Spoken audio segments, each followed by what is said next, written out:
We got to talk about this. Joining me now is Asha Jadeja Motwani, founder of the Motwani Institute for Thought Leadership and Innovation and Silicon Valley venture capitalist who's invested in over 200 companies in the area. Asha, thank you so much for coming on. I was so happy to have your perspective on this. You're a fellow, like I'm a billionaire. You're a billionaire. You were a Democrat from Silicon Valley. Things have changed. This is a big deal. What did you make of this?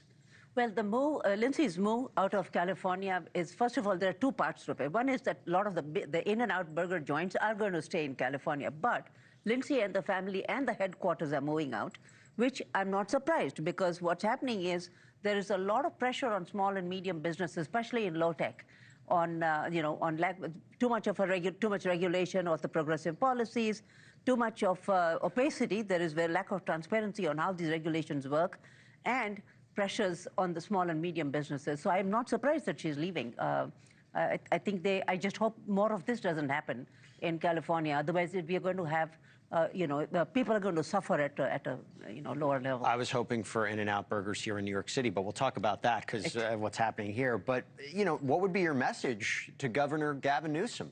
Well, Gavin is a friend, actually. My message to Newsom would be have weekly meetings with founders of small and medium businesses. It's critical to have this weekly meeting to understand what the pain is. The pain points and the suffering of small and medium businesses in non-tech is so massive that we are going to see huge number of layoffs in the workforce, and this is going to come back to bite the democratic movement in California. Are they listening? Gavin normally listens to people like us. Hopefully this will happen, but I'm not sure. It's let's see. Look, we're in New York City, right? Okay, a lot of people are talking right now about Zohran Mamdani, right? Who's this self-declared socialist. People are concerned about what effect he is going to have on business here in New York City. What do you think? Well, socialism almost killed San Francisco. So we have a data point right there. What New Yorkers need to do is watch and look at what happened in San Francisco in the socialist policies of Mayor London Breed and what that did to the city. So right now, thankfully, because of AI, boom, we are seeing a resuscitation of San Francisco. But that's not going to happen in New York City. San Francisco came back because AI rescued it. New York is not going to be rescued by similar AI boom here. And Zohran actually is a friend's son. His mother, who's a film director from India, she's a good friend of mine.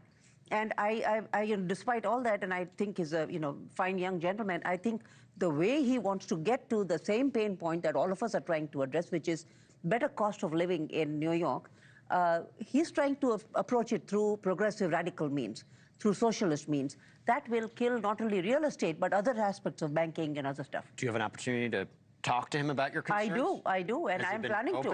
And I'm planning to. Are you planning to? You haven't yet. But... I haven't yet, but I'm also, just FYI, I'm supporting Mayor Eric Adams. Okay, interesting. Yes. So here's the thing. I was on the train coming back from D.C. I was hosting over there, and there was a young lady right in front of me, and it was not a crowded train. I'm making a phone call, and she's on a laptop buying a bunch of Mamdani gear. So hats, shirts, sweatshirts. There's a real feeling, particularly young movement, on TikTok to support him. I don't know if there's a recognizing what the policies actually are, what the effect is. Are you concerned where the Democratic Party is moving, or are you saying this is just maybe an outlier? It's an outlier. It's a hiccup. I don't think the Democratic Party is going to be following the same trajectory as Zohran. Hopefully not. Otherwise, that'll be the end of the Democratic Party. You think so? Absolutely.